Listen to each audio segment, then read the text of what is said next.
Hi. അപ്പോൾ ഞാനിന്ന് പരിചയപ്പെടുത്താൻ പോകുന്നതെന്ന് പറഞ്ഞിട്ടുണ്ടെങ്കിൽ ഒരു 5 രൂപ കോയിനാണ് കേട്ടോ. ഈ 5 രൂപ കോയിൻ്റെ ബാക്കിൽ നോക്കുകയാണെന്നുണ്ടെങ്കിൽ നെഹ്റുവിൻ്റെ ചിത്രം കാണാം. അതേപോലെ തന്നെ കീഴെ ജന്മശാതി എന്നുള്ളത് എഴുതിയിട്ടുണ്ട്. 1989 എന്ന് എഴുതിയിട്ടുണ്ട്.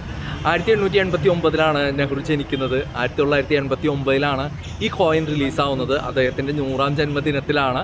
അതിൻ്റെ ആഘോഷത്തിൻ്റെ ഭാഗമായിട്ടാണ് ഈ കോയിൻ റിലീസ് ചെയ്യുന്നത്. ഇതിൽ ജവഹർലാൽ നെഹ്റു എന്ന് ഹിന്ദിയിലും അതേപോലെ തന്നെ ജവഹർലാൽ നെഹ്റു എന്ന് ഇംഗ്ലീഷിലും എഴുതിയിട്ടുള്ളതായിട്ട് കാണാവുന്നതാണ്. അതേപോലെ തന്നെ ഇപ്പുറത്തെ സൈഡിലേക്ക് നോക്കുകയാണെങ്കിൽ ന്യൂമറിക് ലെറ്റർ ആയിട്ടുള്ള 5 എന്നുള്ളത് കാണാം. അതിൻ്റെ ഒരു സൈഡിൽ ഹിന്ദിയിൽ രൂപയ എന്നും ഒരു സൈഡിൽ റുപ്പി എന്നും എഴുതിയിട്ടുള്ളത് കാണാം. മുകളിൽ ഭാരത് എന്നും ഇന്ത്യ എന്നും എഴുതിയിട്ടുണ്ട്. അതേപോലെ തന്നെ സെൻട്രൽ അശോക സ്തംഭം കാണാം. അതിൽ വ്യക്തമായിട്ട് കീഴെ കുതിരയുടെയും കാളയുടെയും അശോക സ്തംഭത്തിലുള്ള കാളയുടെയും ചിത്രം കാണാവുന്നതാണ്. കീഴെ സത്യമേവ ജയതേ എന്ന് എഴുതിയിട്ടുണ്ട്. ഇതിൻ്റെ ഒരു മെറ്റീരിയൽ എന്ന് പറയുന്നത് കോപ്പറും നിക്കലും ആണ്.